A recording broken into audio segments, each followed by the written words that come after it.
believe we are streaming. And we're going to talk about health, the most important thing, and the misconception that people have about health, where they make health into something mediocre. And you bring up the topic of health and being healthy, and because we live in a materialistic culture and a superficial culture, people say, but I already go to the gym. I'm already healthy. Now, what that statement assumes, that rebuttal, that retort, it assumes an identity which is false. It assumes an atomized identity and an atomized conception of health. Health is not simply about the state of the biological individual. That is, it's not simply about the state of your individual soul and your individual body. But health is actually collective in nature. You see, we've reached a point now with pollution where the entire world ocean, the entire world's water supply is poisoned with mercury as a result of industrial activities. We extract mercury from the earth through these chemical processes, and then we put it in thermometers and we put it in all kinds of technical components, and then we throw it in a landfill. Well, that mercury doesn't just disappear. It doesn't go back to being trapped in rocks. It doesn't wherever you extract it from. But it actually leaks into our groundwater, and it makes its way into our oceans. Sometimes it's directly dumped into our oceans, and in fact, in the Pacific, we've got entire floating trash islands. Now, you or I did not do that. As individuals, our actions really have no bearing on the grand scheme of things, but collectively, we as a species have allowed our oceans to be poisoned, to be filled with trash, to be filled with mercury. And this is the reason why they say you shouldn't eat too much fish. Now, fish, as an animal, is not really especially bad for you or poisonous 40 years ago, 100 years ago, but because of the toxic buildup of pollutants like mercury, now the entire ocean water supply is poisoned with mercury. And these fish, especially the larger ones like the tuna, forget shark, forget dolphin, anything like that. Not that you'd really want to eat dolphins or apex predators like, crocodiles, whatever. You wouldn't want to eat a gorilla. You wouldn't want to eat an eagle. We usually eat the herbivores, right? That's how we work. That's how our digestion, that's what we're evolved for. So we don't even really need to eat the swordfish, say. The bigger the fish means they're going to eat the smaller fish, and it's a more buildup of toxins and mercury. And this is sometimes why vegans, rightly so, they say, look, the higher up the food chain you go, the more toxins you have. And that is true, but this is not like some kind of eternal statement, right? When sometimes you'll get various arguments that'll say, well, veganism is healthy, and by the way, in the last 100 years, we've poisoned all our oceans, water supply, we've poisoned the environment, and now you go higher up in the food chain, and that's another argument for veganism. But that's not like a perennial argument. The Buddha wasn't dealing with mass pollution. He wasn't dealing with industrialism. He wasn't dealing with chemicals in the water. So obviously that couldn't have been one of the reasons, but it is unfortunately one of the reasons today that diet is popular, and frankly, it shouldn't be a reason. But it's happened, and it's not anything that we've done individually, although we can certainly contribute to it through ignorance and through apathy. But it is something that's happening to us collectively. And just as in the material realm and in the dietary realm, our fish is being poisoned with mercury because of industrial capitalism, which only seeks the profit motive, which bribes petty governments to allow the relaxation of regulations. We remember what Obama did with the BP oil disaster. He gave them an exception. The idea that the solution to a big oil spill is more environmental regulation, well, that's just silly because it already existed. But Obama came in and he said, Oh, forget about the regulations. You guys get a pass. You can do whatever you want out there. Go out and do whatever kind of drilling, however, whenever, whatever. No regulations. He gave them an exception. And so when you have a system where we can have mountains of bureaucratic regulation, accepted as a norm, accepted as, oh, we're saving the planet, but then the big billion-dollar, trillion-dollar companies, they don't have to deal with those regulations because they just bribe the government, and we're back at square one. We're even worse off than we would be because let's say we're going to pollute the earth. Well, if we're going to pollute the earth, then let's do it in a way that we don't monopolize everything. We don't give all of the power and resources to a small group of people who, frankly, would be happy to see all of our birds covered in oil. They would be happy to see the environment destroyed. They would be happy to see all of those repercussions because, frankly, they want us to live in a dirty environment. Frankly, they want to see the mass extinction of species. They want to see the reduction of biodiversity. They want to see all those things because that makes the planet a worse place to live. And it makes our existence more tenuous. When we start to, have these little cracks in the dam of the ecological, I want to call it an ecosystem, but I'm being redundant. When you start to see these little cracks, whether it's over here we've got the deforestation, over here we have the pavements, over here we have the automobiles, and I'm not so much concerned about the CO2, to be honest, because you compare that to something like mercury, it's not a pollutant. It's not a pollutant, and it's used more often than not as an excuse to distract from it.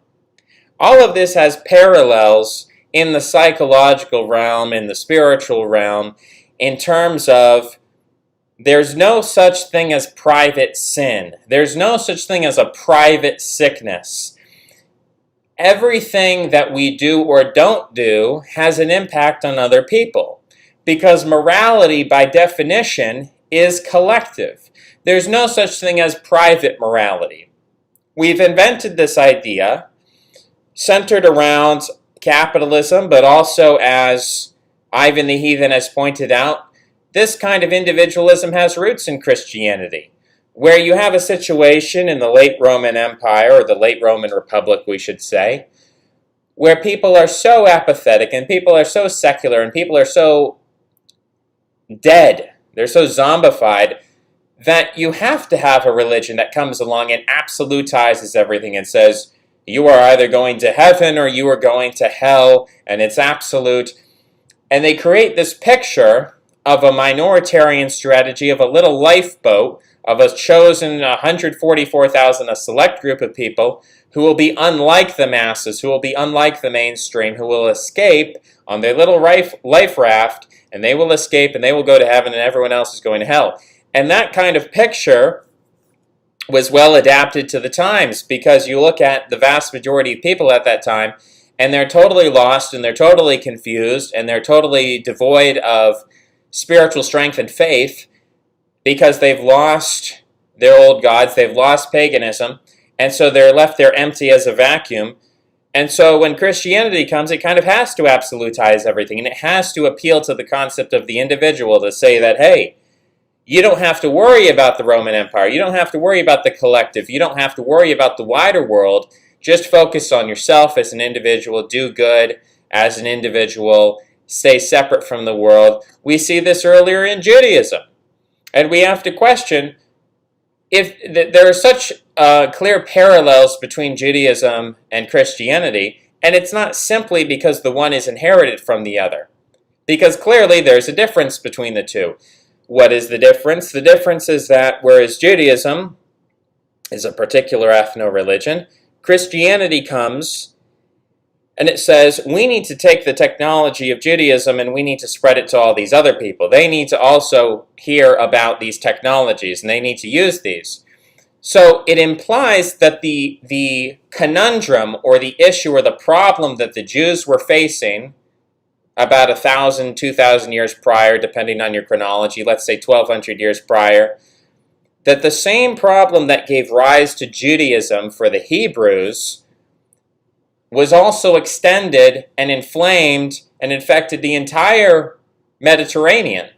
to the point where everyone essentially needed something like Judaism, which implies that Judaism did not develop, as some people might imagine, among a vibrant culture, a Middle East, which was, passionate and faithful. And no, Judaism really must have been invented, if we accept this theory of Christianity and we analogize it back to Judaism, it must have been invented during a time of great atheism. That you have all the meeting of these different Middle Eastern cultures in the port cities of Phoenicia and of Tyre and of Sidon and in Gaza, right? Where the Philistines and the Phoenicians and the Hittites and the Jebusites and the Canaanites and the Babylonians and the Egyptians and the Arabs, all of these people, the Semites, the Coptic peoples, the Indo-European peoples, and not to mention the slave trade in which they're bringing in Africans and they're bringing in Dravidians and they're bringing in Europeans and Greeks and so on and so forth. But they have all these people, and this, what John David Ebert refers to as hypermodernity, where you have all of these metaphysical structures which exist as a kind of collage, a cultural collage, a religious collage, where it's not really quite clear which one has primacy, and people just sort of choose one or the other at a whimsy, on a whim, over an aesthetical preference of, well, Ryan refers to this as polycentric law, and this is already a concept libertarians have, the polycentric law, that you can simply choose whatever judge you'd like to choose, and there is no central authority, and there is no inborn tribe, and it's just sort of like you've got all of these different cultures and religions living on top of each other, and it creates, the result is not a vibrant diversity, the result is mass secularism, apathy, atheism, confusion, emptiness.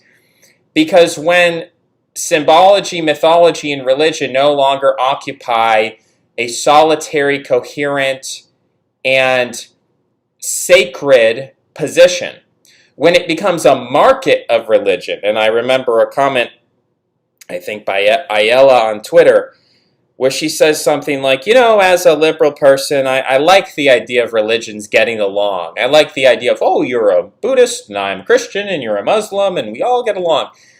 But she said, and probably taking the take from somebody else, but she said, but that's not what real religions do. That's what defanged religions do. That's what empty religions do.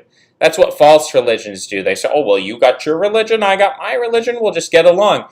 That process of the mediation between religions, of this ecumenicalism, of Romano interpretatio, or whatever you want to call it, that process actually destroys the sacrality at the heart of religion, which the origins of which are in sexuality, and it's also where we get our conception of private property, right? The first private property that we have is the body, and the most private part of the body we call the private parts.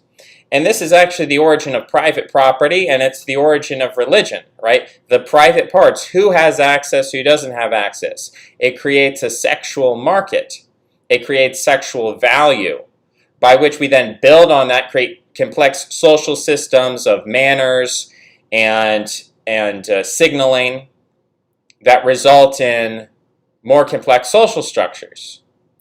So when you have this intermixing of cultures, it's not balkanization. Right-wingers love to throw around this term balkanization, and they claim to know the history of World War I. They claim to be these history nerds, and yet, right next to the Balkans, there's a city called Vienna. The appropriate term for the cultural process I'm describing is not balkanization. It's not where you have the Greeks live in this general area, and the Bulgarians live here, and the Albanians live here, and the Serbs live here, and the Croatians live here. We're not talking about balkanization. We're talking about Viennization. We're talking about the city of Vienna. We're talking about 27 different languages within the space of 50 miles, where there's no way to divide things up and say, okay, well, you get a little, this will be your ghetto, and this will be your ethno-state, and this will be... No, you can't do that. You can't manage that. And that was the situation in ancient Palestine. And so Judaism had to deal with that in a very harsh and absolute way to create any kind of coherence.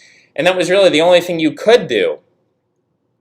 Now, when you look at the emergence of Zoroastrianism and the cult of Aten-Ra in Egypt, it probably developed under similar circumstances. It seems to me that monotheism, the incentive structures that lead to the rise of monotheism always seem to be in these very multicultural areas. And I think there's a deep link there. It's not that monotheism comes in and tricks people because they were too trusting or something. They were too tolerant. That's sometimes the narrative you get, is like, oh, the pagans, they were having such a good time, and they were naive because everything was going so well, and then the monotheists snuck in, and they pretended to be like another polytheistic cult, but then they came in and they smashed all the idols. No, it's not that they were tricked or lied to. It's that these people were so decrepit. It's that they were so weakened. It's that they had no faith. It's that they had no... And it wasn't even necessarily the question of belief, although that's linked together. Belief and faith linked together. We can see that with scientists, right? Scientists really believe in science, and they also have faith in scientific institutions. And by extension, political science, which is an abomination of a word, right? Political science. But they say, no, we have political scientists and we have journalists, and journalists, to them, is analogous to science, right? Which, again, very warped interpretation. But that's their worldview, and they have a real belief in that. So we have these structures. Judaism has to come in because it's a vacuum. It's a vacuum of faith. It's a vacuum of culture. When you get too much culture, you don't have any culture. When you love everyone, you love no one, right? And so it's a total vacuum. Judaism comes in, absolutizes everything. And basically Christianity does that to an extent later on. There are differences, but it is true. They smash the idols. They say you're an individual. They say there's heaven and hell. And they make everything to these black and white extremes. The issue and the problem with that is that as we created a homogeneous Christian culture for the most part in Europe, with the exception of Judaism, but we created a mostly coherent culture in Europe with the different nation states. And once we achieved that, there appeared this very weird moment in time where Christianity came about to deal with a highly multicultural environment. And in Europe, over centuries and centuries of effort, and blood, sweat, and toil, we created cultural areas which were very uniform and homogeneous and centralized. And so all of a sudden, I think there came about a contradiction between the origins of Christianity and what we ended up with in Europe in, say, the 19th century. And this created a kind of crisis. It created a kind of cultural crisis where the absolutism of Christianity, which was designed to sort of cut through cultural barriers and create a unified culture, that absolutism is actually problematic when you have a homogeneous culture. Now that absolutism is no longer balanced out by the multicultural ecology, but it sort of becomes this runaway absolutism. And what happens is it becomes so absolutizing, right? This extremism, you could say, it becomes so totalistic that it starts to rebel against the overall ecology of the religion itself. This spirit of you are an absolute individual, you have no connection to the collective, it finally breaks out, even before the 19th century, it breaks out with people like John Calvin and this kind of idea that, or previously the Catholics say, well, hey, maybe everyone can get saved. All these Europeans, the peasants and the kings, everyone can get saved. And then John Calvin comes along and he's like, no, it's just like 144,000 and it's predestination. And so almost out of nowhere, and I'm sure we could find the cultural reasons, and we could look at the Black Death, and we could look at the Crusades, and we could look at all kinds of things that could try to explain where this cultural shift comes from. But that seed, that germ within Christianity that's intended to act as a life raft for people who are living in a sick, dying, decaying culture to say, hey, look, don't worry about those people, you're an individual. It becomes absolutized, it becomes totalized, and it starts running off on its own. And it starts to iconoclastically destroy any cultural structure that stands in its way. And so you have a situation where when I say be healthy, people say, well, I already go to the gym. And it's like, that's not what health is, because you're not an absolute individual. Even if I say be spiritually healthy, they're like, well, I go to church and I read the Bible and I go to the gym, so what more do you want me to do? No, the world is a sick place. And we have a duty and we have a responsibility and we have a participation in the sickness of the world. And in fact, you say, well, I'm not making it worse. I'm just doing good stuff over here. You know, I'm taking care of myself and I'm saving my soul. And to hell with the world. And if it rots and dies and explodes and collapses, whatever, bully for me.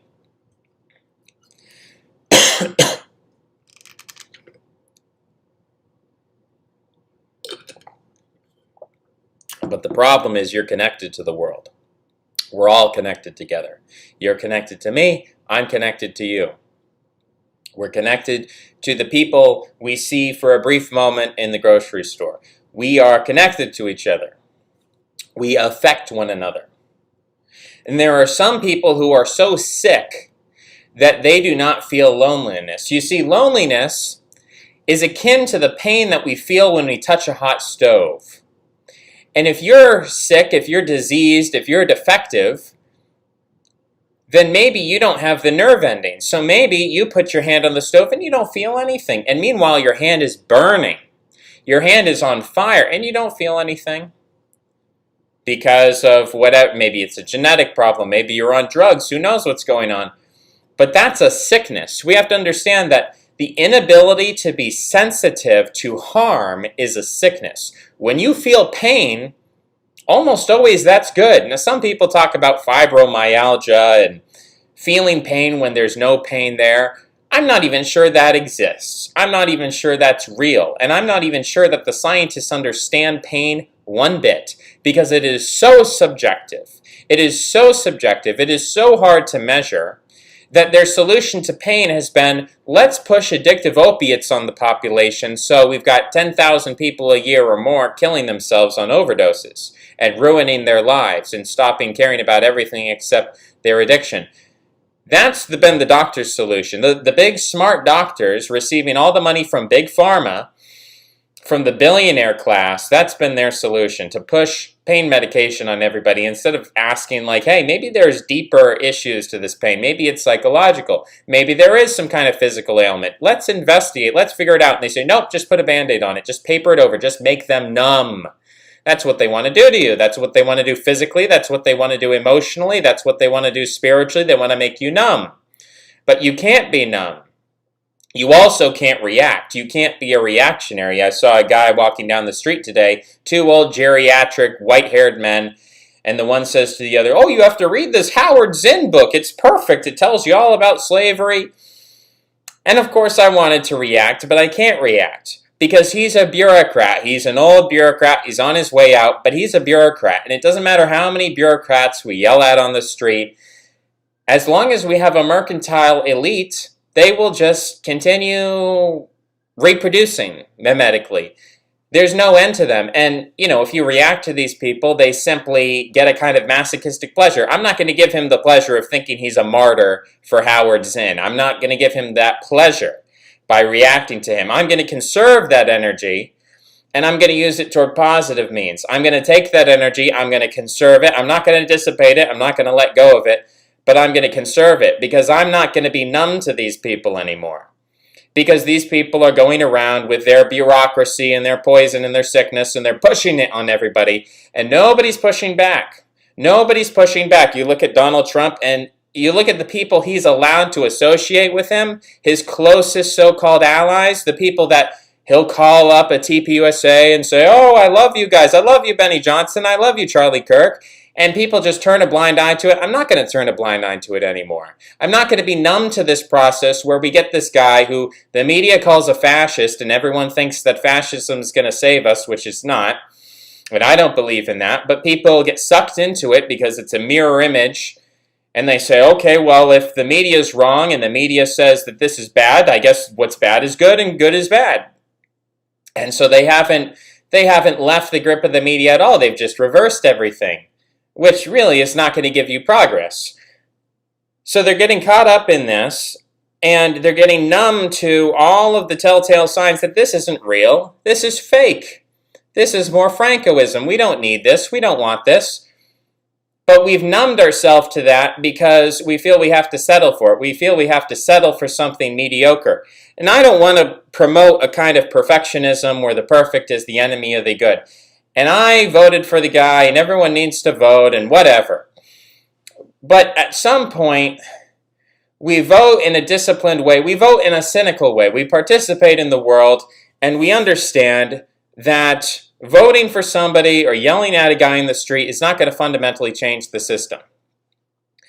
But no matter how complex and thorough and multitudinous the system is, numbness is not the solution. The solution to the problems of the world isn't to put your head down and say, well, I guess I'll just care about me and I can't really worry about the world at large. We still are connected. You can pretend to be numb. Look, you can put your hand on the oven and you can inject yourself with painkillers and you can do all kinds of things to numb your hand. You know, you can put a tourniquet around it to cut off the blood supply and you can put it on the oven and you might not feel anything, but your hand is still burning, my friend. And so we're in the world and we can pretend to be numb to it. But as numb as we might think that we feel, it's still affecting us. And so to feel the pain of the world and to release that numbness and to let go of that numbness and to begin to be sensitive once again to the energies all around us, it's not about punishing ourselves. It's not about yelling people on the street. But what it is, it's a recognition of I'm already receiving this negative energy. This is already weighing me down. And when I identify it and when I am conscious of it, then I can begin to address it. You know, when I know that there's mercury in the fish, okay, well, we need to take account of that. We can't ignore it anymore. So when we talk about health, we have to stop having this narrow-minded, hyper-individualistic concept that it's just about me, me, me. Because we are not lone wolves. We're human beings. We're connected to one another. We're social. We're collective. That's who we are. We need to take recognition. And the world is going to tell you to be numb. The world is going to tell you to stick your head in the sand and find your own little life raft and go off and just worry about yourself. Now, I'm not saying that you can save people who don't want to be saved. I'm not saying that the solution is to go around knocking on doors, soul winning, and getting a megaphone and going out there and screaming at random people. That's not what I'm saying. What I'm saying is we live in the world. We're receiving the energy from the world. We're receiving physical pollutants. We're receiving psychological pollutants. And we need to be aware of that. And the idea that you're radically separate from the world and you've insulated yourself from the world. If you have insulated yourself from the world, that means there's a wall between you and the world. That means you can't impact the world. That means you can't interact with the world. That means, my friend, you have put yourself in a prison. And that's not the solution. The solution to the outside world is dangerous and scary and it's harmful. The solution is not a prison.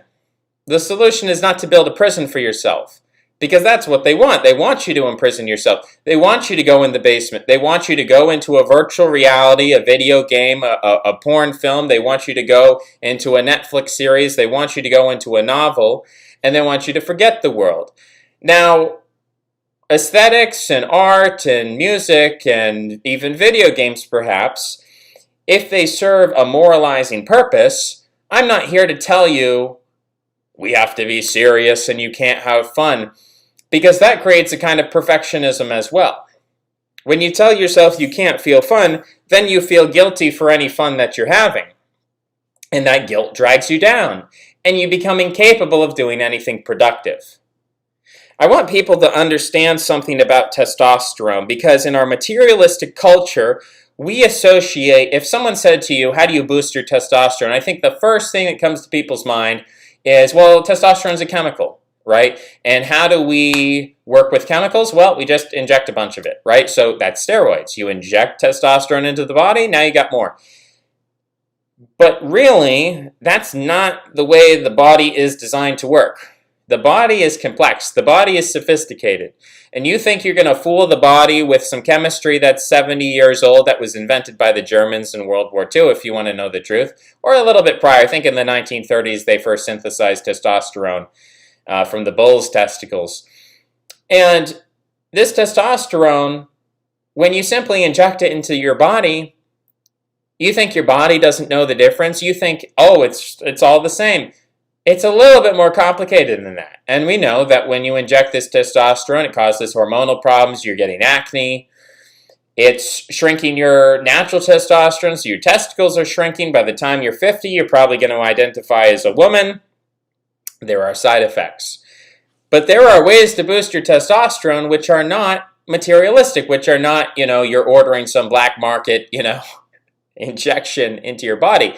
No, there are natural ways. And people say, well, okay, maybe I have to eat a certain food, or maybe I need to exercise. And again, these are all material solutions, and I'm not saying those are wrong. I'm not saying that they're not technically correct. I'm not saying that you shouldn't do them. But one of the best ways to increase your testosterone with zero material going into your body, no exercise, no foods, no diets. I see all these advertisements on YouTube that are saying, oh, eat this special mushroom from Japan, this ancient Chinese herb, I don't even know the names of these crazy things. They're like, eat this superfood and you'll boost your testosterone. You know the number one way to boost your testosterone without eating any of these silly herbs, any of this Chinese medicine? It's your attitude, it's your social standing, and it's your winning. If you are winning, your testosterone is boosted. Now, to some people, this is obvious, right? You win, you feel good. You lose, you feel bad. But I think in some ways, people haven't fully ingrained this in their minds. In the same sense that we think, well, if I'm weak, my body should be growing muscles. And if I use my muscles, they go away. This is kind of how we think of an inorganic matter, like a knife. If you use a knife a lot of times, it will become dull. If you don't use it, it stays sharp, right? But that's inorganic matter. We're organic, meaning that our body responds to needs.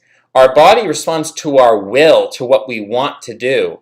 And so when you create neural pathways in the mind, when you repeat actions, when you tell the body and the whole system of the self, this is important to me. I want to do this. The body says, all right, let's kick it into gear. Let's do that. When you direct the body, the way you direct the body is through saying, I want this. There's all kinds of power of positive thinking and mantras and whatever.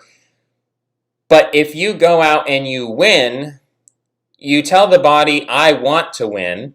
And the body says, well, okay, I guess we'll have some more of that. So when you win, the body creates testosterone. It metabolizes it, whatever the scientific term is. Your testosterone increases. And what that enables you to do is it enables you to win more. Because when you have more testosterone, you're more confident. You are more convicted. You are more assertive. You are more focused. When your testosterone lowers, you're languid. You're in a submissive position. Whatever happens, the environment, a bird is flying by and, oh, well, there's a woman over there I guess I could be interested in. Oh, okay, well, this person's telling me to do that. This person's telling me to do this, so I can't make up my mind. I guess I'll just lie in bed. That's depression. Depression is low testosterone. You cannot have depression if you are winning and you are working out and you are having high testosterone. It's not really possible. I'm sure you get these depressed people. Well, I work out and I'm successful. Really? By definition, you can't be depressed and successful at the same time. Now, if you're a mercantile person, if you're going and you're making a lot of money, at some point money has diminishing returns. And we understand on an intuitive level the fakeness and the falsehood and the immorality of the capitalist system. And so someone said, well, I was a very successful CEO of a company. I was making money on Wall Street, pushing dollars around. And well, on some level, you can call that success. But on some level, there's going to be a deeper, more intuitive part of your mind that's going to recognize that's not true success. You can fake success, right? You can raise your testosterone through gambling. You can win a bunch of money in gambling and then have a boost in your testosterone. You can play a video game and have a boost in your testosterone. You can go out and have casual sex and it's like, oh, I'm reproducing, I'm being sexually successful. But on some level, there's a part of your brain which is not superficial. You could call it, you could even say it's not even a part of your brain. You could say it's your soul.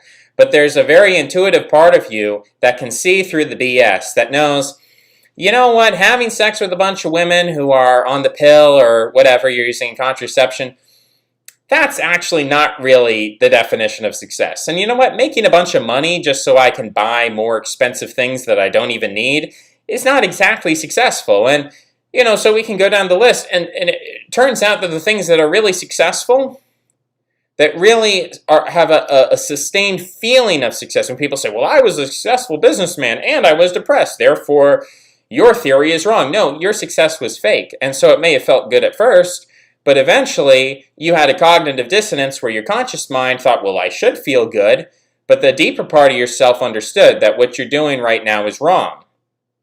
And so real success, and this is reflected in the data, having kids. When you have children, that is real success. You have brought people into this world.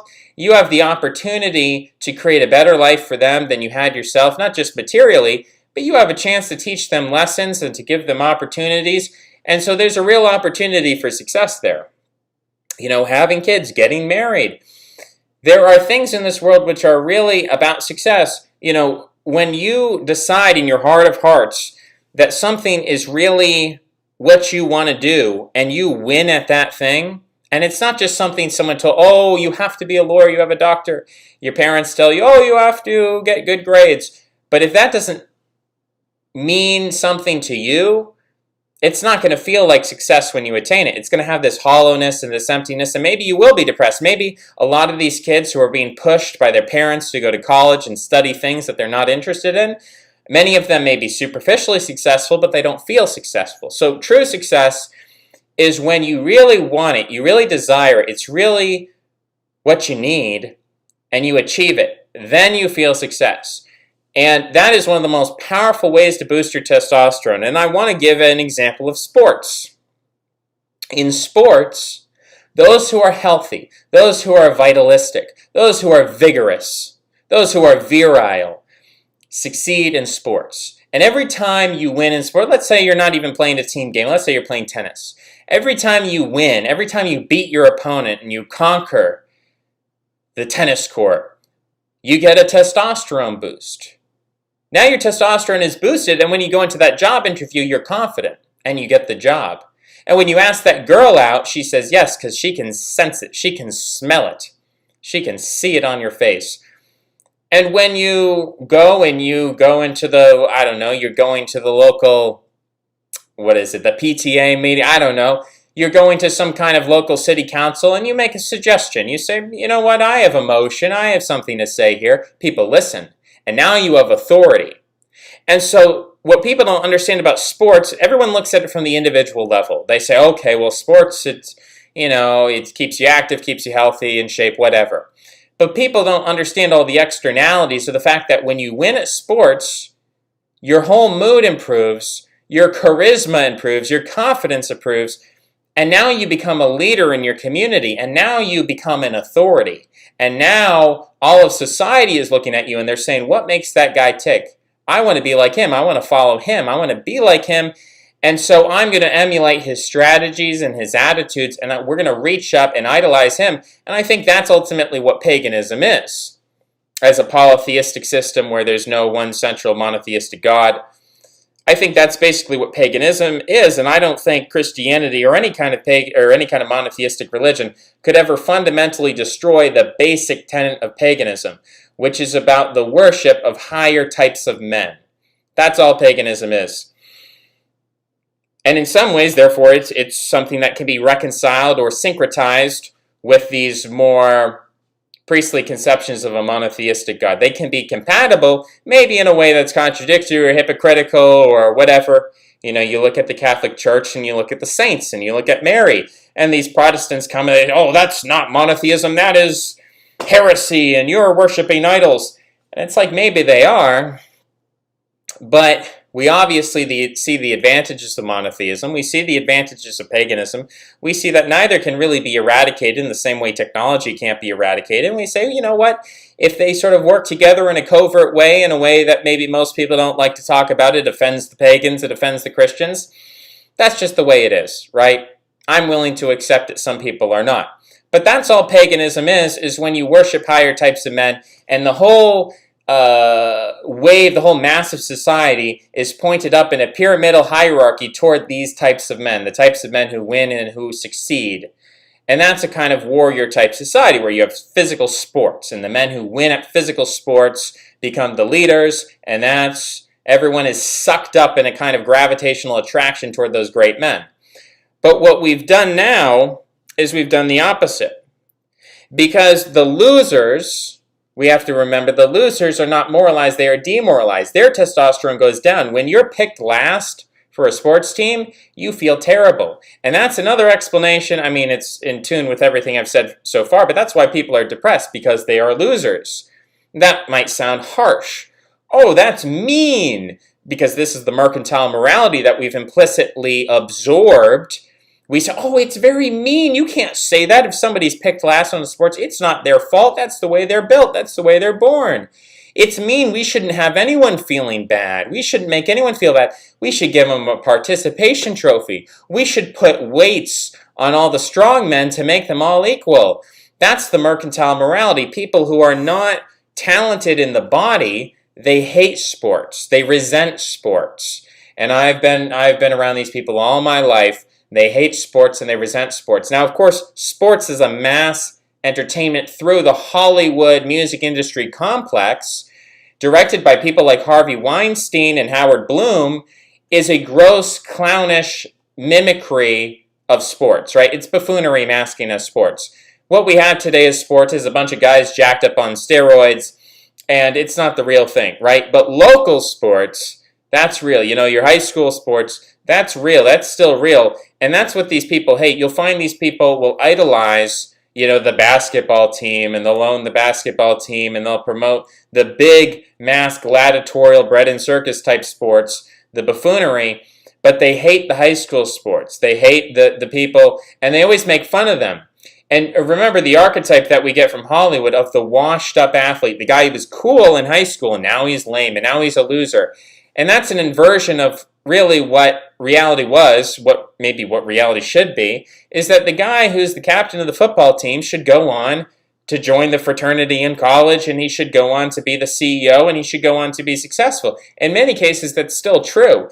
But they're trying to invert that because they're resentful, because they don't succeed in that warrior-type system. They succeed in a mercantile-type system.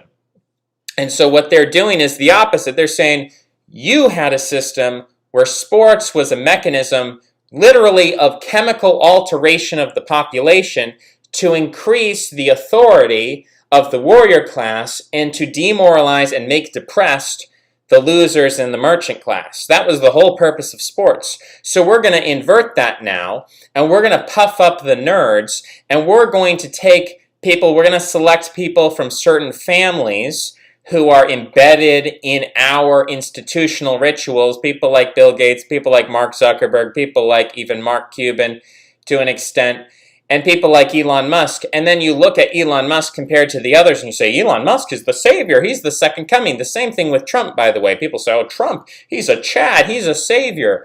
Because in comparison to all the rest, he really does look like a savior, right? But when you zoom out a little bit and you stop thinking so relativistically, you realize, wow, you know, Trump and Elon Musk, they're kind of buffoonish, they're kind of clownish, they're kind of flawed in their own ways. They're not really equivalent to men of the past, great men of the past. So why is it that they're the best we have? It's because all the others are so terrible. I mean, who's gonna grow up wishing, oh, I want to be Bill Gates when I grow up? Who's going to grow up thinking, oh, I want to be Mark Zuckerberg? It's going to be these extremely mercantile types. And so the entire structure of society is trying to be revamped in order to moralize and boost, in some senses, the testosterone of the merchant class and to make depressed and miserable the warrior class.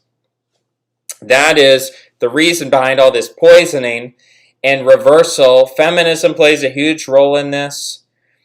Antidepressants, the pill, right, which is just a huge dose of estrogen to kill babies, which messes totally with a woman's hormonal and psychological system and makes her prefer men who are more feminine rather than those who are more masculine. So there's a whole slew of stuff, and it can be basically brought down to this is a merchant class sexual strategy to destroy the traditional chemical psychological strategy of the warrior class to invert everything so that the nerds can be on top, and those who are strong and those who are healthy and those who are fit are going to be on the bottom. It's the greedy who are going to be on the top. It's Ivan Boesky, it's Michael Milken, people who just push money around, people who contribute nothing, people who produce nothing, who are parasites in their mentality and their morality, who want to kill everybody else, whose sole goal in life is to amass power in themselves, not to spread power, not to be like the sun and spread light and teach others the way, which is the warrior hierarchy, where you have a man at the top with a patrilineal system and you teach and you are a mentor, and you traditionally the best kings are those who share the booty with the men. They don't amass power for themselves, they amass loyalty to themselves, which is a very different thing because that's reciprocity. But you have a mercantile economical system that's trying to invert all of that. And it's creating a lot of bad health outcomes for everybody because they want to make everyone asthmatic and myopic and deformed. And so they lift up those people. You ask, why do we have a system where people who are disabled, why are those people elevated? Why are those people, every time you go on social media, you see, this guy was born with 2 arms and no legs. This guy was born with a nub on his arm, and he's a bodybuilder, and he's a motivational speaker. On some level, there's an element of good to that, right? Here's a person who is given a bad lot in life, but they don't give up, and they have an internal, unquenchable desire for achievement, and they have not allowed their physical disability to slow them down. And so in some senses, there is good in there. I won't reject that outright. But part of the reason why they're promoting that is because they want to subvert traditional concepts of masculinity and health, and they want to create a situation where Michael Cera is somehow the guy who gets the girl, and, the jock from high school he ends up, falling in the pool or something. I'm thinking of that film Back to the Future. Now, I don't remember the entire plot line, and I think there were a number of films in the series, but one of the themes throughout it is that the main character is basically a nerd. He's a dweeb, and somehow he's getting the girl, and somehow the jocks are getting, they end up falling in the swimming pool or something. That's the general gist. That's the general theme that they're trying to impregnate in your mind, is the idea that if you don't love money, and if you're not a loser, then there's something wrong with you. You're immoral, you're bad, and everything's topsy-turvy, and it's something where most people look at that and they think it's funny. People watch Seinfeld and they think it's funny. People watch, I'm trying to think of the one where he abused his stepdaughter. I'm trying to think of that one. The one from New York, and he's from Brooklyn, and he does all these comedies, and he goes around, and he's nebbish, and he's always dating some blonde girl, and he's always, I think there's an H in the name. Anyway, someone will figure it out. We think that's funny. We look at that, and it's funny to us. And the reason it's funny, not in a gut-bursting, laughing sort of way, but in this kind of subtle chuckle, and this kind of curious, weird, neurotic laugh, is because there's something deeply disturbing about it. There's something to see, and it's deeply confusing, right? It's like seeing the head of a donkey on the body of a man. It's just it's ridiculous, right? There's something ridiculous when you create a movie and you essentially take a guy who's a loser and you make him the hero, And then you take people who would be winners intuitively, the men who are strong, the men who are healthy, the men who are assertive, the men who are powerful, and you make them into the losers. Everything's topsy-turvy, and that's funny. It's comedic. But again, it's comedic because it's ridiculous. And it continues to be ridiculous. But then, ultimately, comedy shifts from, oh, it's just a funny movie, to now it's like, now it's policy. Now it's bureaucrats are hunting you down on Twitter trying to assassinate your character. Then it's deadly serious, and then it's not so funny anymore. So you have this comedy that shifts into the realm of bureaucratic enforcement, and it becomes quite tragic from the comedy to the tragedy. I think we've been going for a while here, so I'll see if anyone has any comments on that. The trash islands are seeds for future seasteading colonies. There used to be more Semitic subgroups than at present. The Assyrians and Akkadians were probably closer to the Canaanites and Hebrews than the Arabs. Journalist science got them by surprise. I think that black and white extreme is more of a Western development in the last 500 years. Yeah, I don't think that's wrong. I talked to Jack Dorsey about your Twitter account. He's working on it now. Oh, thank you, Yanny McQueen. The ancient faith never held that the soul immediately went to heaven after death, or that the Holy Spirit and God's saving grace worked on an individual level. Well, I'd like to hear you talk more about that, neuroposter. Maybe you could make a video or two explaining that. Red pill me on Lamarckian evolution. Okay. So the environment in which we live is not merely some kind of deterministic arbitrary status. We can move, and not just human beings, but most creatures on this planet can move. We have that capacity. If you're a giraffe, you don't have to live in Africa. You could go on the move. You could go up north. You could start moving into northern Africa, and then Arabia, and then Europe. So all animals, back down to the bacterial level, can all move. And so, in a sense, we choose. Now, the religious interpretation is there's karma, and you choose what body you want to be born into. But in a materialistic sense, we sort of choose our environment. We can migrate. We can leave our environment. We can go to a slightly different environment. So there has to be an element of a Lamarckian selection, where it's not just that the environment selects us, but we select the environment. If you choose to go into the city and you say, I want to be the best stockbroker that I can be, then in a sense you are developing in yourself those qualities that make a good stockbroker as a result of your choice, right? It's not merely that you were born into that position. And the same is true for basic animals and protozoa and whatever. They have the ability to migrate throughout this earth, to choose different environments, and to go into different niches. Trying to heal the world will make you unhealthy. I didn't say that we're trying to save everybody.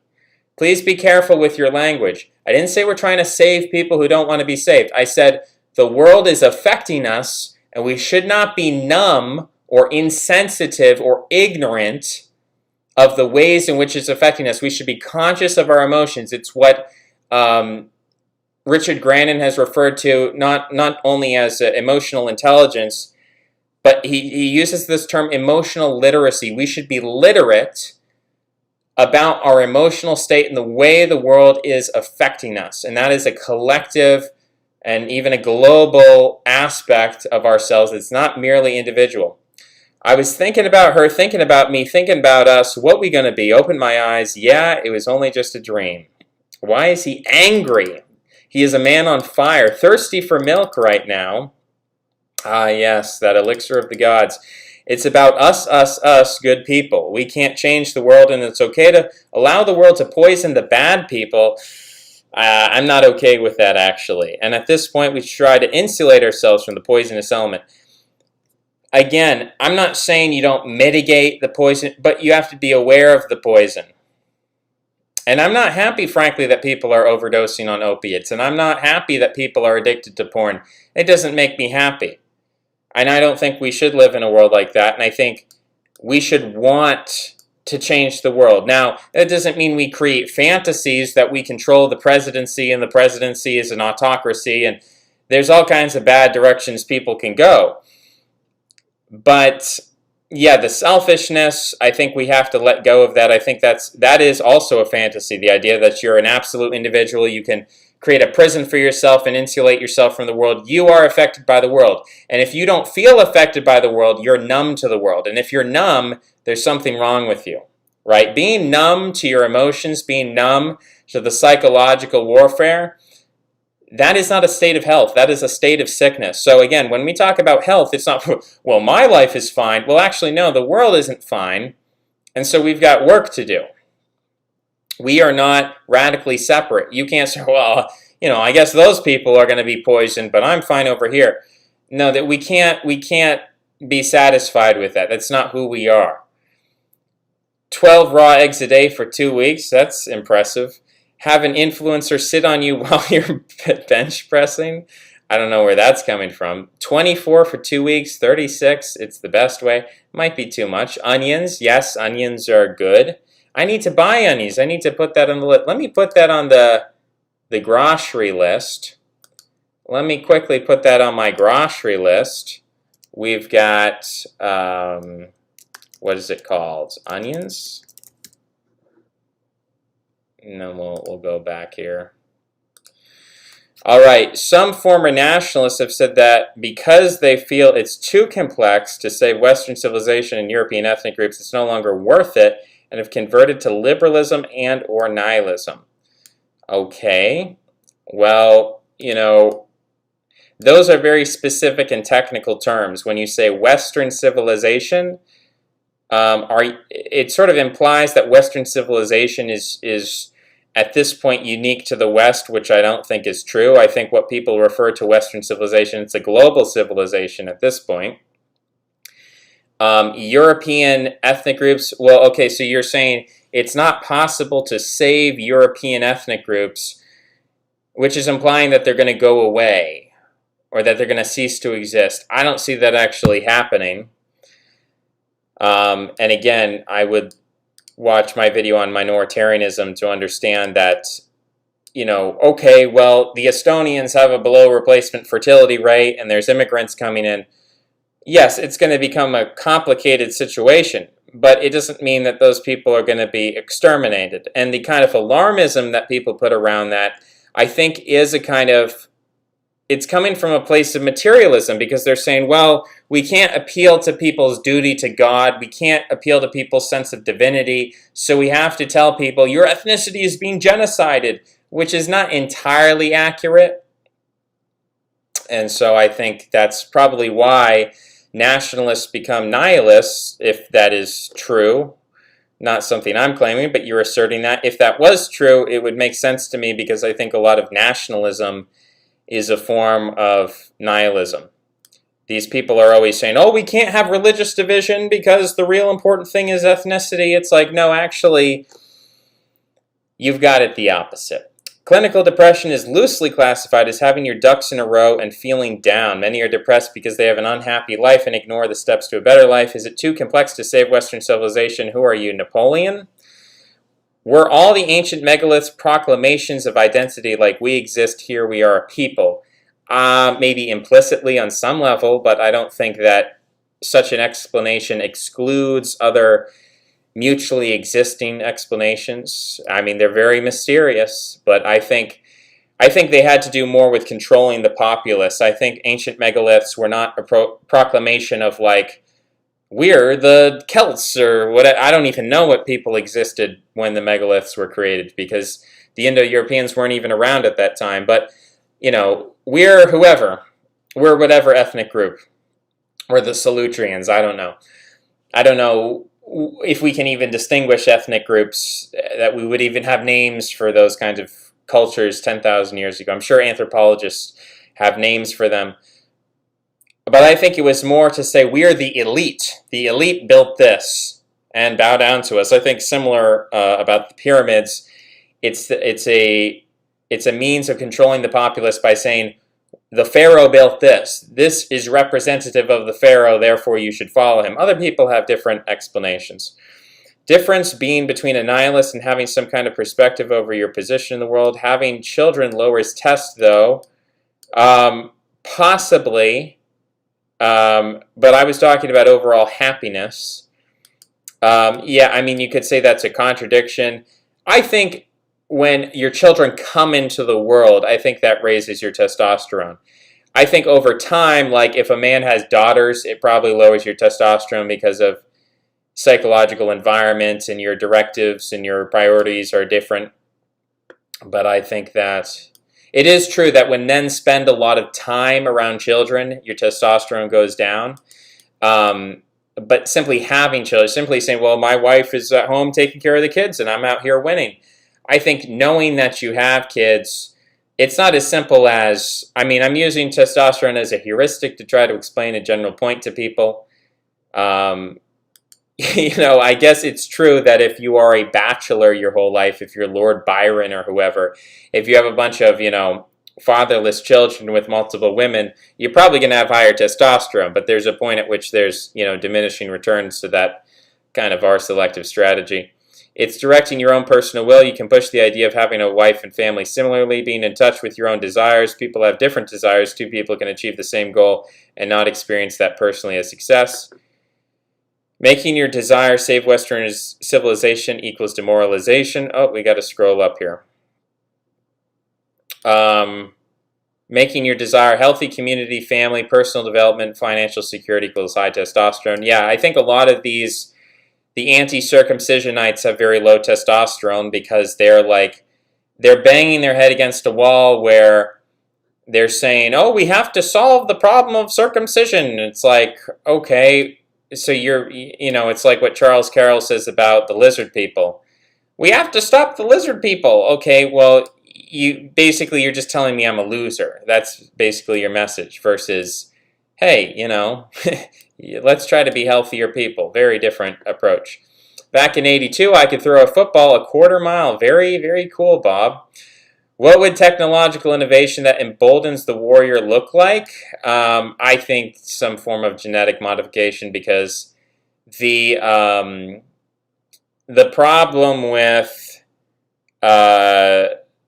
traditional technologies like robotics is EMP technology is probably going to be brought on from an arms race that results as these drone warfare gets more intense. I mean, when you start seeing like drone army versus drone army, someone's going to come up with an EMP gun and it's going to make the whole thing irrelevant. So I think it's going to be genetic modification technologies in all likelihood. But it could be something completely outside the scope of what I think is possible, some kind of sound technology. I don't know what's out there.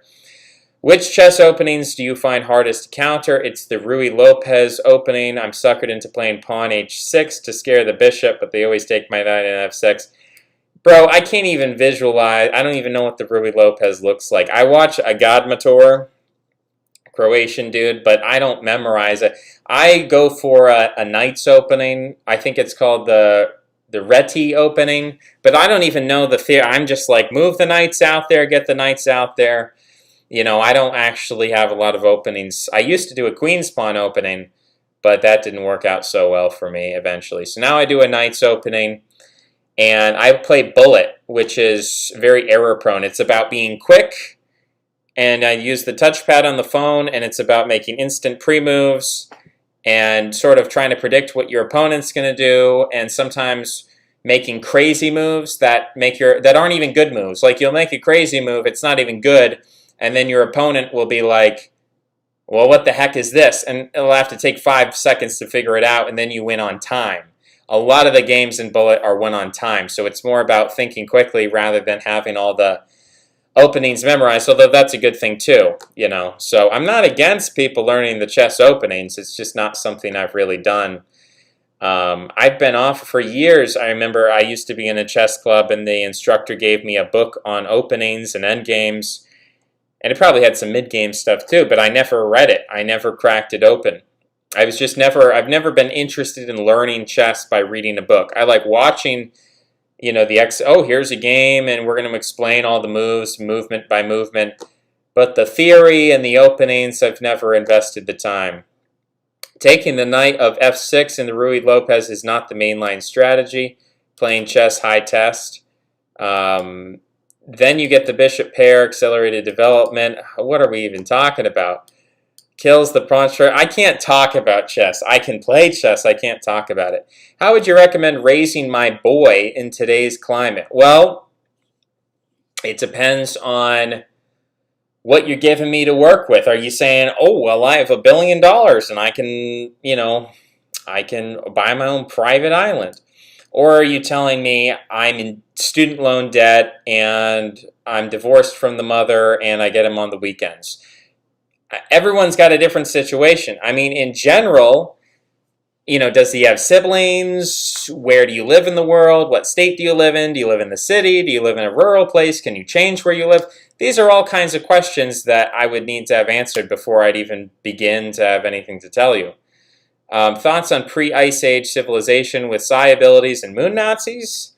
I don't know, man. I've never looked into it. Force your children to watch live streams so maybe we can get his like count up. Yeah. Well, technically, I can't, I don't even want to get into that. YouTube is very strict with the, ever since the YouTube Kids debacle, they've been very strict. Why are my chats on my main account not showing up? I don't know. What's your main account? Would you say that technological innovation is the enemy of this warrior hierarchy? I would say that certainly the merchant class has used innovation as an it's used it as an opportunity to change the class structure. The merchant class resentment toward warrior ethos is woven all throughout business culture. Think of the corporate knight donning his slim fit suit of armor, a copy of Art of War on his desk. I don't think classes are exclusive, so I think that you can get, CEOs typically have higher testosterone, they're typically taller and well-built and whatever, so I don't think these classes are exclusive, but there is a sense in which there's class warfare going on. Just tuned in. Have you read The Art of Worldly Wisdom? It's concise. Have not read it. Explain to me why I should read it. We are in the Kali Yuga. There's nuance to how much you want to invest in the collective well-being and your personal communal well-being. Here's the thing. When you say, oh, I'm not going to save the world, I'm just going to care about your community. Well, you better really care about your community then. Don't tell me, oh, I don't care about the world, they can all go to hell. Well, then I hope you're really investing in your community. I hope you have a community. People online are stressing over how to save Western civilization. They haven't talked to their dad in a year. Very true. Red tea, high tea opening. Bullet chess is the best way to play chess without getting better at chess. Absolutely true. Basically a complete waste of time. Okay, I mean, we can just throw around complete waste of time. Complete waste of time. I don't know. I'm having fun, so sometimes that's okay. Sometimes it's okay to have fun. We don't have to be like, I'm not going to be a chess champion, Look up Gary Bettman. I mean, you're telling me, Michael, you're telling me that I should be playing like correspondence chess, or I need to get better at chess. Maybe I don't need to get better at chess. Maybe it's just a game. Maybe I enjoy it the way I enjoy it, and you enjoy it the way you enjoy it. There's only one right way to play chess. Get out of here. Look up Gary Bettman, commissioner of the NHL. This short, smarmy New York penny pincher is running a league of aggressive old stock farm boys. His would-be bullies. The guy just oozes spite. Yeah, there's something to that. Dad going to Jokkull for fathering advice. Lost cause. Oh, that's very harsh. I'm a divorced homeless man. I can't laugh. Can't laugh. This is very serious. Bruce Bogtrotter. I'm a divorced homeless. I can't get through it. I can't do it.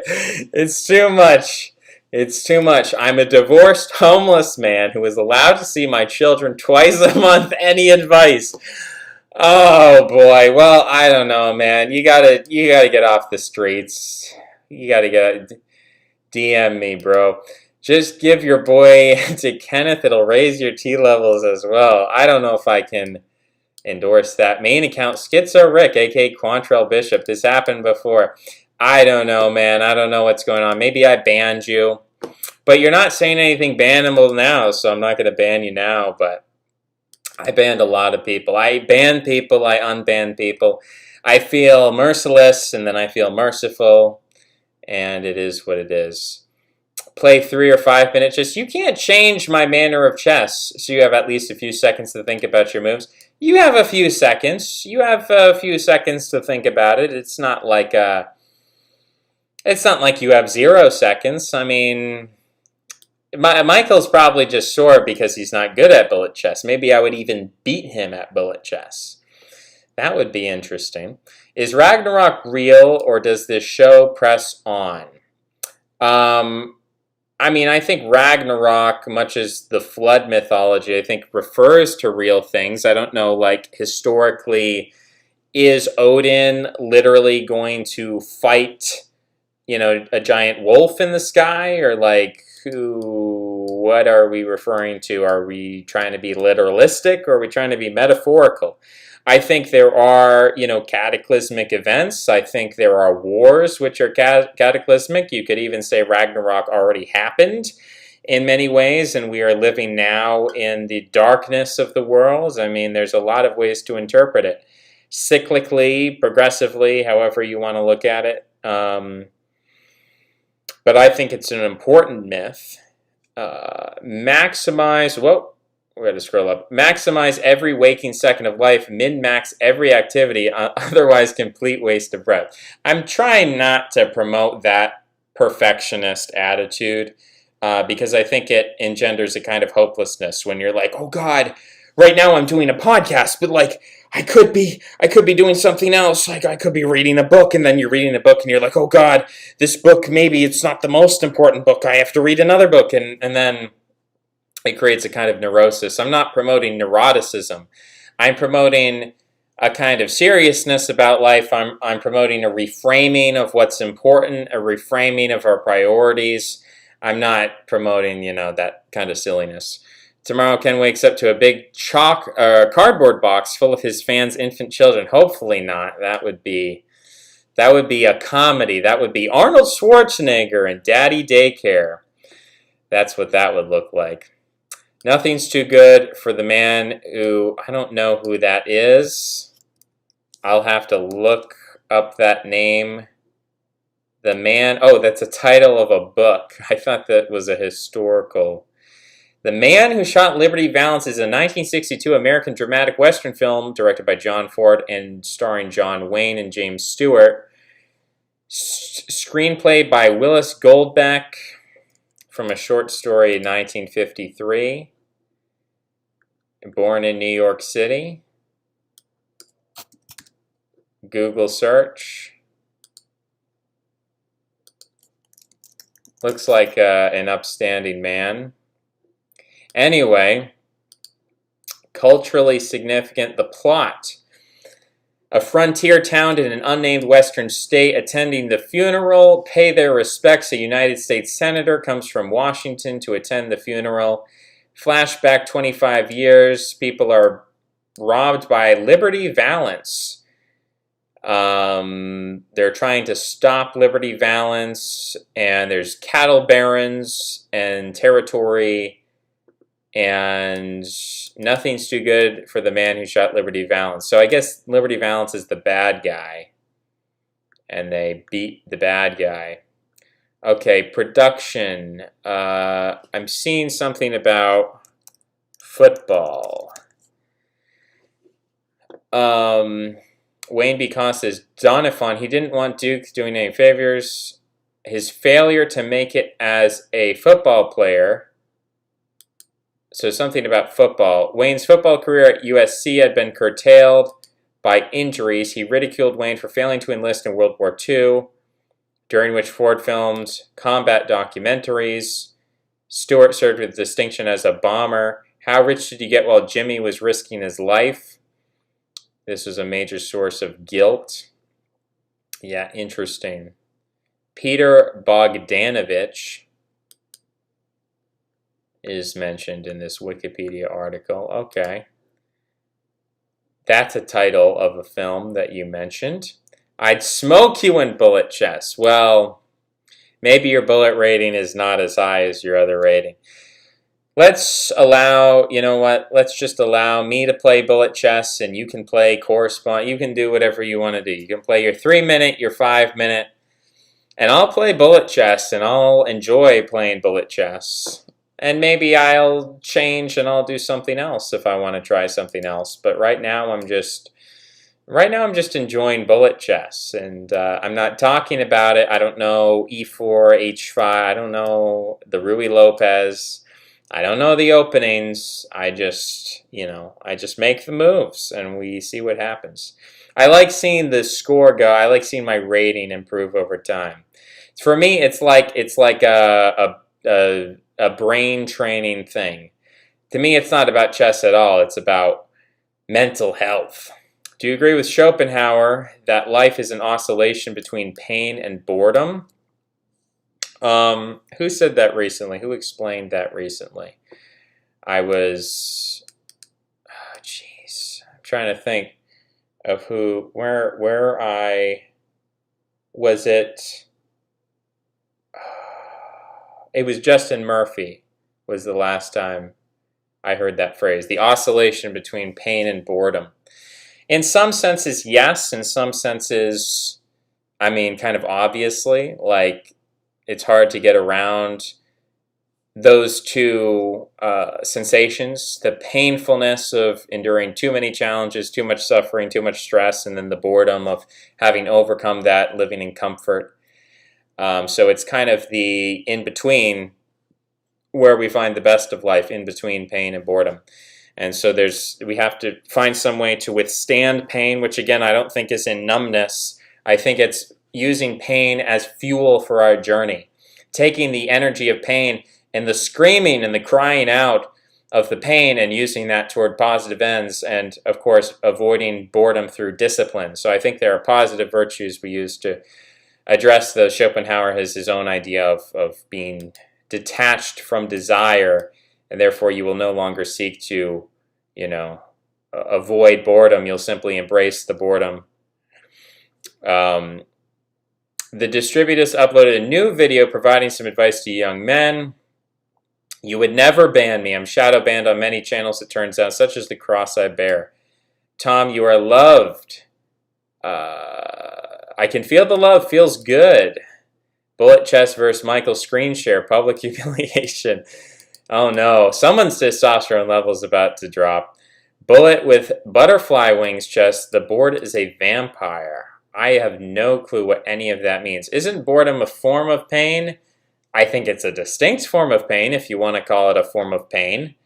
I mean, it's clearly not, if someone's punching you in the face, that's pretty a different sensation than boredom. Favorite film and why? I really like Lord of the Rings.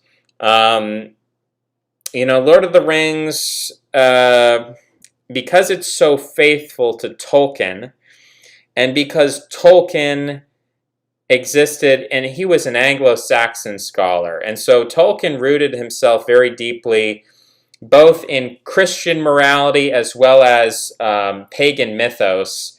And because he's so deeply rooted in those things, and because Peter Jackson was so faithful to the story, and of course they play it up and they've got the battle scenes, and I'm not saying there aren't changes, but there's a series of, you could say, insulative aspects to The Lord of the Rings where it makes it so much different to many other Hollywood films.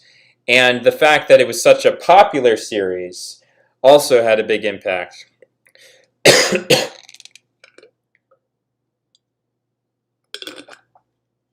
Because so much money went into it, so much talent. Viggo Mortensen as Aragorn, and I don't remember the rest of the cast, but I mean, they're very talented actors. The scenery in New Zealand, and the shots, the helicopter shots, and the great battles, and the fact that they didn't use CGI. It's one of the last movies, I think, that will ever be made with mass battles where you're not exclusively using CGI. I mean, there was CGI that was used, but there were many scenes where they had traditional makeup, traditional, Star Wars style special effects rather than the CGI. So I think that that's part of what makes it a special film. So there's a lot of things that make it a very special series. The Hobbit that came out was atrocious. I mean, I think I watched 2 out of the 3. I think I saw some of the first one and the last one, but The Hobbit was really a terrible movie. terrible. I mean, it should have been one movie, but they made it into three, just for the sake of milking everyone's money. But the Lord of the Rings, I don't know how you top that. I suppose if you're going for some kind of French existentialism or foreign film, or like, oh, we're going to pick some weird psychological, philosophical movie, or something that's not a traditional film. When I look at the medium of film, I think of Star Wars, and I think of it's theater. It's a play. It's not, people can take the medium and they can make it into some kind of weird experimental thing if they want to. And they're free to do so. But in terms of my taste in film, as a mythic narrative with heroes and villains, I don't see how you top it, because you look at the other ones, they have potential. And I talked on, when I don't stream on here, I stream on DLive. And, I was talking about Breaking Bad, and I was talking about the way in which it's my favorite Netflix series. I haven't actually watched, I've seen a bit of Game of Thrones, and I've seen, Game of Thrones is HBO, I don't even think it is Netflix, but really, I guess the only Netflix series would be Breaking Bad, and Breaking Bad has such potential because it's about a man who's a loser, who then, through the liberation of an encounter with mortality, has the potential to become a great man. But there's all kinds of, nebbishness that intercedes, and bureaucracy, and stupidity that intercedes as a result of the morality of the, scriptwriter and director and producer. So it turns out to be deeply unsatisfying by the end of it.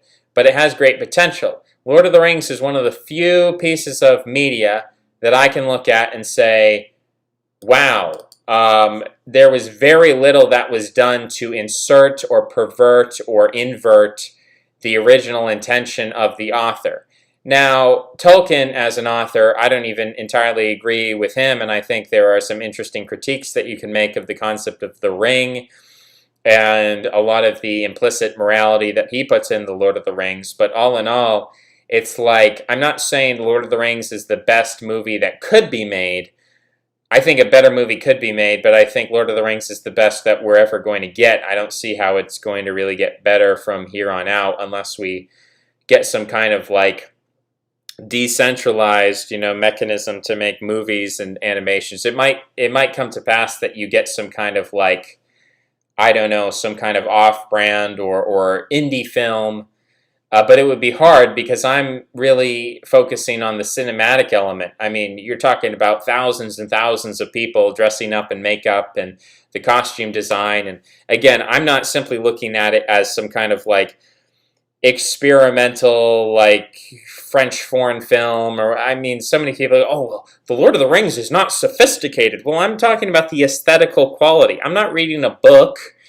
I'm not looking for a psychological thriller. I'm looking for the aesthetic, cinematic quality of the film, the artistic value of the film, not just the high-minded, philosophical, intellectual forms.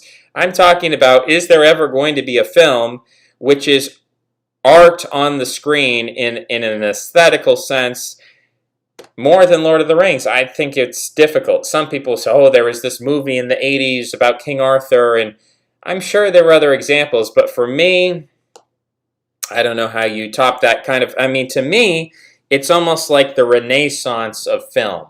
It's almost like, when Western art peaked and we had neoclassical statues and we had photorealistic painting, and then people were bored with it, and so,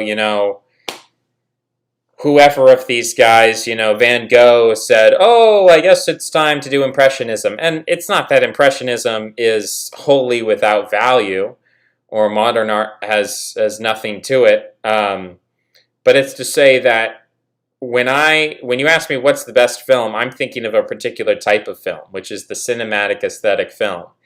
And so I think in a sense, Lord of the Rings peaked, and now we're moving into this kind of modernist style of film and postmodernist style of film, where you have everything is CGI and it's Transformers and it's overwhelming and it's incoherent and it's flashy, and it's a reflection of our internet culture and our phone culture and things flitting back and forth and shaky cameras, and oh, we're going to emulate the indie style, but it's actually produced by Hollywood. And you saw that, I think, with certain horror films, Blair Witch Project and otherwise. And salacious. It's going to be more taboo, breaking. The comedy is going to be of the Adam Sandler variety, and the drama is going to be this kind of overwrought silliness of the, Twilight, and you're going to get all this kind of stuff that frankly is, to my mind, it's superficial. But the Lord of the Rings, I think, has a kind of purity to it, a kind of simplicity to it, and a kind of power to it, an emotional power that some of those scenes are like,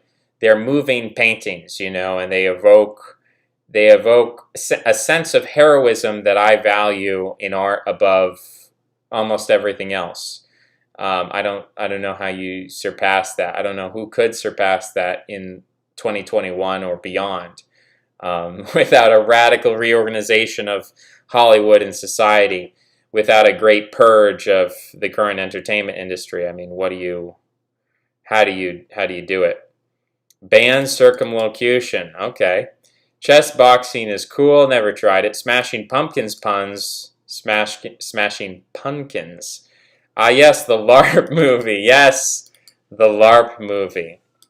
The idea of letting many types of chess players coexist is indicative of the defanging of chess. Very, very good analysis. You have learned too well. Now the protege has taken over the master. Internet nerds be like, I like chess boxing because it's like intellectual but also masculine, kind of like me. Well, I mean, yeah, chess boxing is a little bit forced. It's a little bit like you're taking two separate things and just smashing them together. And yeah, that's a little bit obtuse. But, I think there are there's probably a way to, in a more organic way, develop a type of sport which combines intellectuality and masculinity. I mean, warfare, I don't know, that's not really a sport, but there's probably a way to do it. I don't know exactly how you do it. I don't know which of the sports. Some people say, well, football, the plays are so complex. Okay, well, yeah, I mean, most of the people just memorize the plays, rote memorization, and I don't know if that's the same thing as being intellectual. I mean, chess has a lot of that as well, rote memorization of openings and lines, and there's a whole team, and it's a very different sport today than it was 100 years ago. But, yeah, I mean, what would be the best sport in terms of that? I personally really like tennis. I think tennis is an intellectual sport. But I don't know. I don't know if people would agree on that. Breaking Bad was AMC, not Netflix. I watched Breaking Bad on Netflix. It may have been produced by AMC, but it was definitely on Netflix. The game of chess is like a sword fight. You must think first before you move. Toad's style is immensely strong and immune to nearly any weapon. When it's properly used, it's almost invincible. I don't know what that is. Spoken like a man who has never seen The Man Who Shot Liberty Valance. Yep, never seen it. Forget about banning circumcision. We need... I can't read that. No. Why don't you learn what the Greeks had to say about that, Mark B? We are not gonna become like donkeys, okay? Read what the Bible has to say about men with the members of donkeys. We don't want to go to... I'm sure you and your materialistic mind, you think that's a good idea. It's not a good idea. That's equivalent to steroids, my friend. Raw, I'm going to give it to you with no trivia. Raw like cocaine straight from Bolivia. My hip-hop will rock and shock the nation like the Emancipation Proclamation. Is this like the, what's the musical where the Founding Fathers are black? Hamilton. Are you just like quoting Hamilton? After Dirty Harry, it was pretty much downhill. Yeah, I mean, we grew up in different generations, Bob, so I'm sure Dirty Harry was the apex of your aesthetical generation, but to me, Dirty Harry's too individualistic. It's too much of an anti-hero. I prefer The Lord of the Rings for some of those reasons. Have you watched Excalibur? Yeah, that was the one I was thinking about with King Arthur. I've seen bits of it, I believe. John Boorman was planning on making The Lord of the Rings in the 70s, but it came to nothing. Yeah, funding is always the issue. One of my friends loves comedies, Stinky Deadpool and Adam Sandler movies. Yeah, I Can't deal with it, can't handle it. I would rather watch, like, I don't know. I'd rather watch Twilight. To be honest with you, I'd rather watch, like, the teenage girl, like, heartthrob, naked, shirtless werewolf men. Oh, I could choose this, like, killer who's, like, a narcissist dark triad, or I could choose this one, or I could choose the guy who actually loves me, or I could choose the one who, like, wants to kill me. I'd kind of rather watch that at this point than, like, the Adam Sandler stinky Deadpool, because it annoys me. Like, I don't know, maybe, what is that a sign of? What does that say about my personality? What does that say? Is there some kind of triad? Is it like there's some kind of, like, I feel like, back in the Pokemon days where you have a Pokemon, you feed it berries and it develops different personal traits, and then you enter into the Pokemon beauty contest. Do people remember this, the Game Boy games? Anyway, I feel like there's a triad of personality traits where there's, like, the action movie, and then you have, like, the Adam Sandler comedy, and then you have, like, the Twilight, dark rom. Oh, that's a sultry, I haven't seen 50 Shades of Grey, but you have that kind of, like, oh, it's like he's a dark, mysterious man, and oh, she's so troubled, and God, she needs a man. She's a strong, independent woman, but she needs, like, a man. In fact, it's anti-feminist. Twilight is very anti-feminist in a sense. I'm sure it's also got its feminist elements, but, like, some of the premises in there, the 50 Shades of Grey, it's the fantasy of the return of patriarchy, so maybe that's the appeal. Whereas Adam Sandler and Deadpool is like, I'm so quirky, I'm funny, you're laughing, right? No, I'm not laughing. I'm not laughing. You know what would be funny? If the actors who made this slipped on a banana peel. That would be funny. What if they just slipped on a banana peel and never made a film again? That would be funny. Is all monotheism a declaration of an imperial intention? Yes. Bring back gladiatorial combat. Chests with human pieces where they have to physically fight. Now we're getting somewhere. Racquetball better than tennis? What are you talking about? Racquetball, you have to play it indoors, so -1. You're playing against a wall. You're not even playing against another person, so -2. It's always dusty in the racquetball court, -3. The ball is, like, smaller, harder. The tennis ball is an icon. The tennis ball, it's a unique kind of a ball. It's like a football, it's the pigskin, and, like, the basketball is orange. The tennis ball, it's a green fluorescent neon ball, and it's got its own sort of patterning to it, and you cut it open. Dogs love it. You're never going to see a dog playing with a racquetball ball. It's just like, how could you even suggest something like that? I'm competing in a tennis league this spring. Racquetball is garbage. Yeah, I've played both, and frankly, when you're playing tennis, you're staring, you're, like, looking into the whites of the eyes of the other opponent, and the racquetball, you're just staring at a wall. What are you even doing, bro? Aragon, are you talking about Aragon or Aragorn? Aragon was murdered by the movie-making industry. Don't know what that means. Gotta scroll. Here we go. How about badminton? Yes, badminton is the aristocrat's sport. I think badminton is better than racquetball. It's a very sophisticated one. Tennis is better than all of them. It's a beautiful sport. William Jennings says YouTube button. Okay, thank you, William. Badminton is tennis for people who sit down when they pee. Well, I don't sit down when I pee. But it's an interesting analogy. Who's the greatest of all time, Rafa, Novak, or Roger? We've talked about this before, Michael. We've done entire streams on tennis just for you to talk about tennis. So, obviously, it's Roger Federer. Who even is? I know Djokovic. I know Rafael Nadal, Djokovic, and Roger Federer. Are you talking about the female player? You can't even compare male and female. Are you talking about there's a female Czech lady named Novak? I mean, Rafael Nadal is good. He's just not, he's a Mediterranean.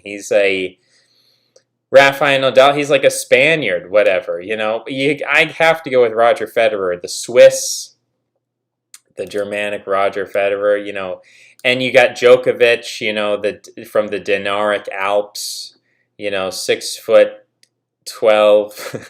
Djokovic.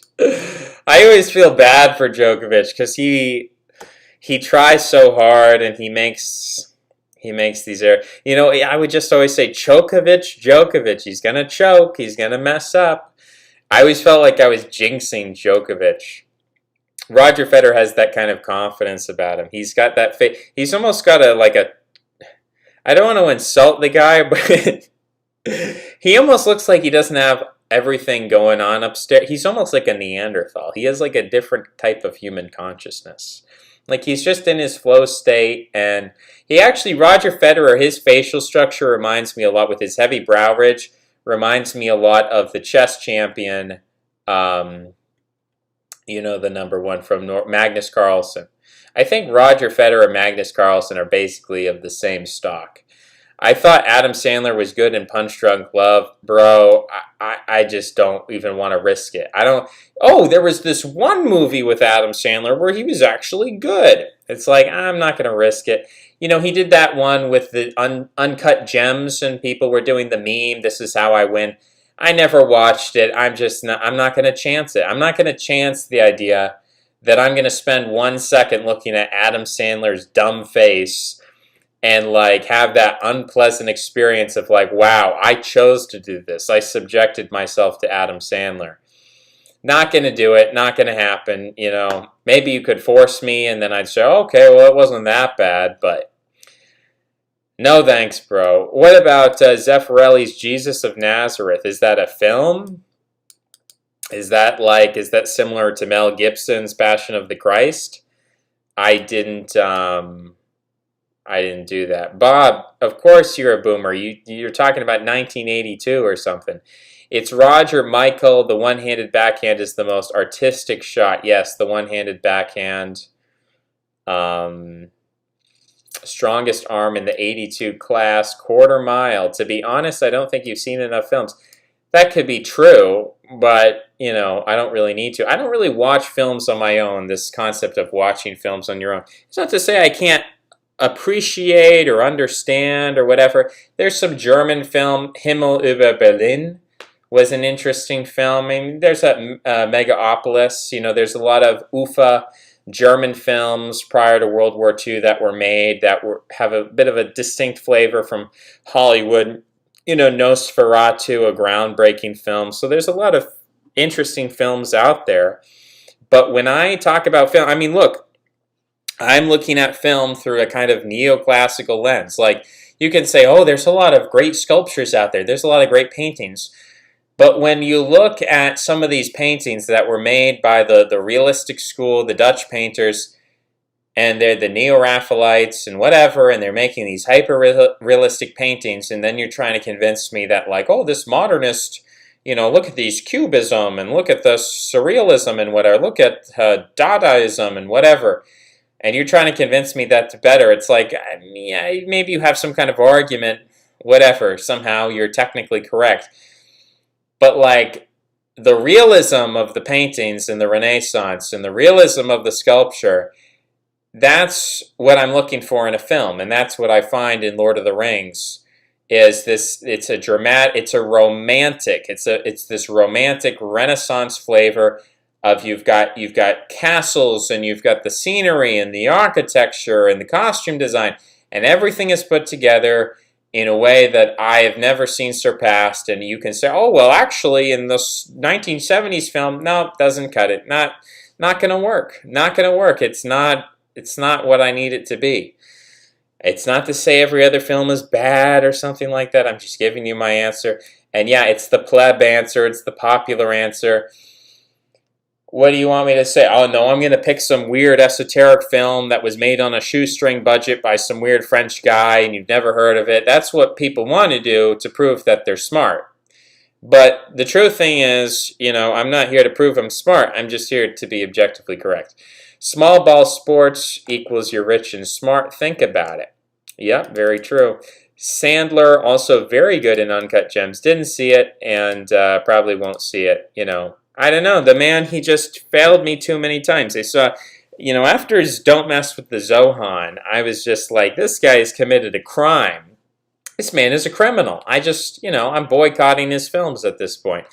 Racquetball 3D tennis in air conditioning. Well, that's very, sometimes we want to get sweaty, sir. And you can play tennis in winter. You can play it in summer. You can play tennis in all kinds of weather. You don't need to be in air conditioning. That's very, very bourgeois. Yes, the racquetball, the choice of the stockbroker. No, we don't play racquetball. That's not what we're about. Wii tennis, the best of Wii sports. Okay, all right. A lot of boxers. Whoa, got to scroll up here. Give me a second. A lot of boxers that have reached the top of their profession enjoy playing chess. So many angles, probably too difficult for basic tennis people. Bro, tennis has spin. You put spin on the ball, and then it bounces and goes in different directions.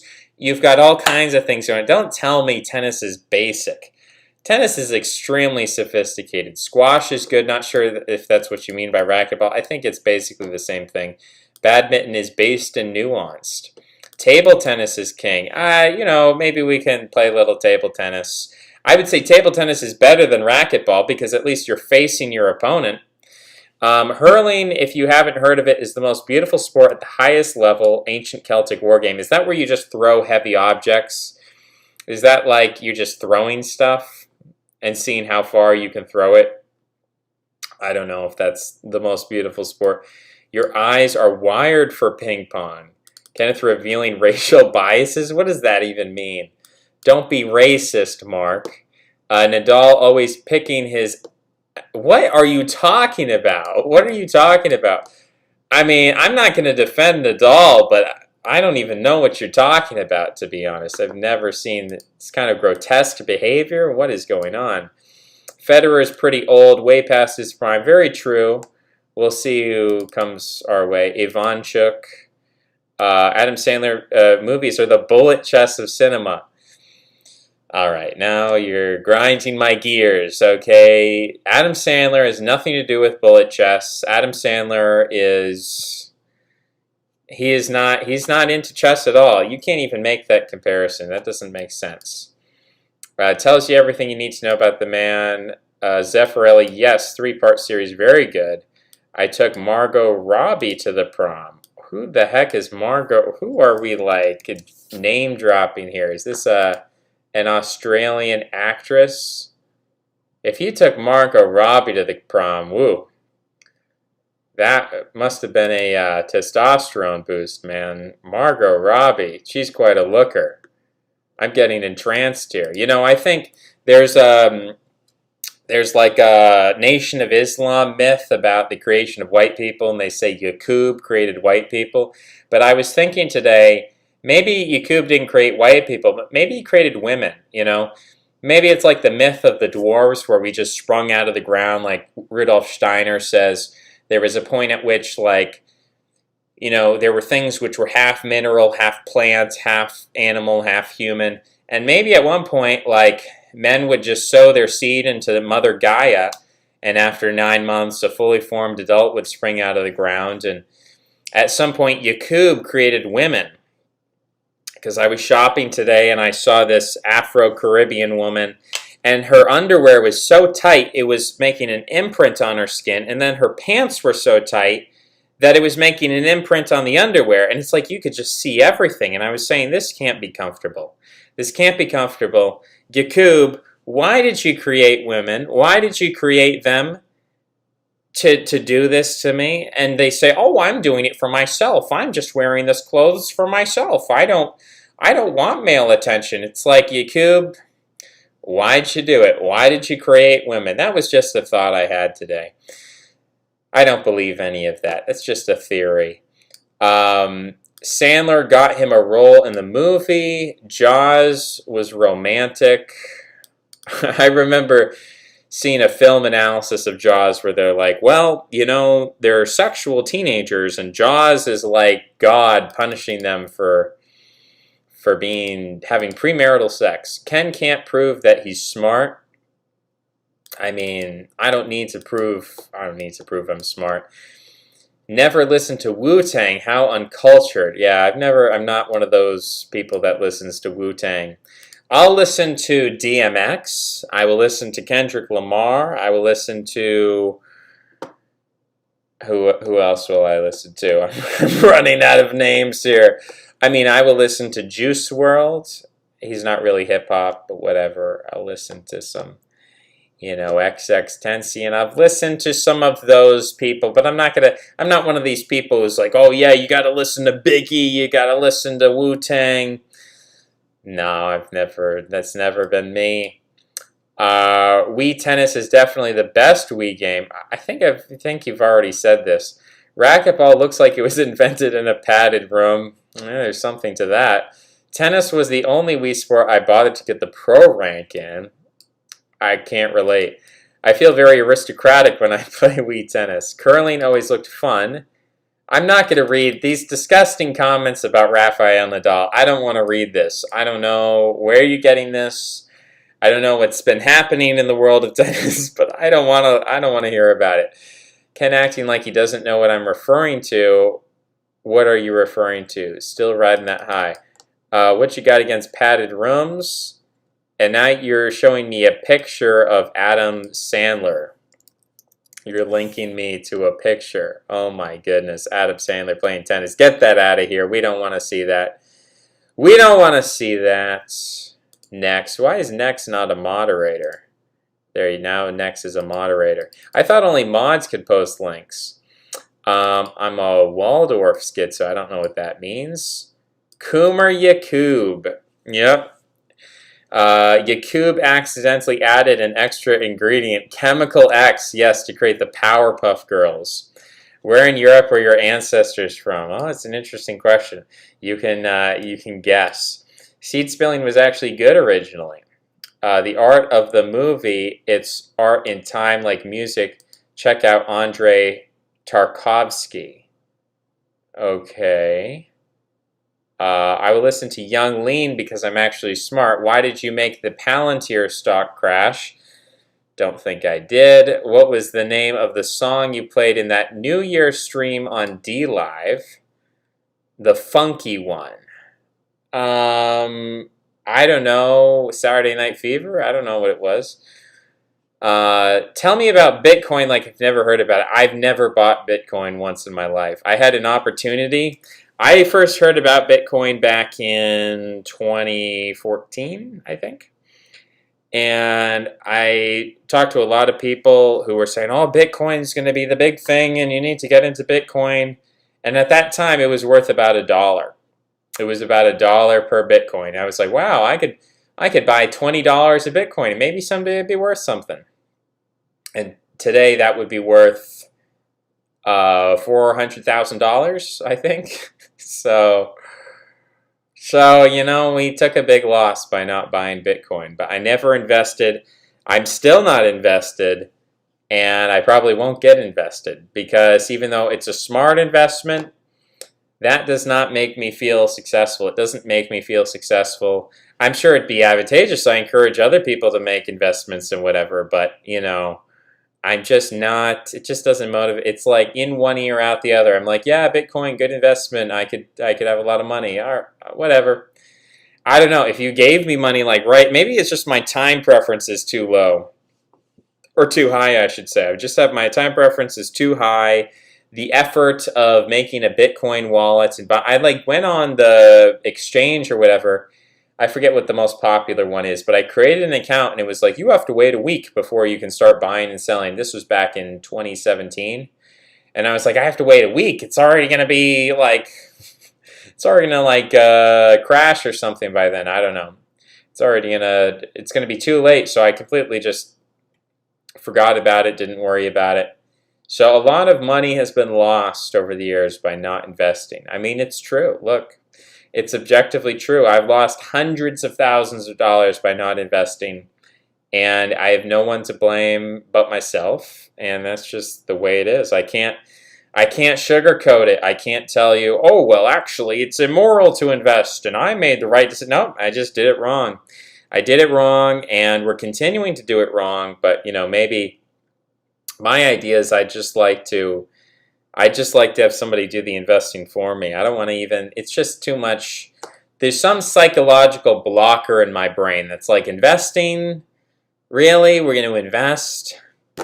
Really? I'm always expecting investments to implode. Maybe it's like some kind of loss mechanism in my brain is like, if you invest and what if it doesn't do well, then you're going to be kicking yourself. And I don't know, maybe there's like a loss avoidance part of my brain that overrides the rational part that says, hey, you're probably going to make money. But I'm like, it's like you could invest $20 and it could be worth something. I'm like, I don't know.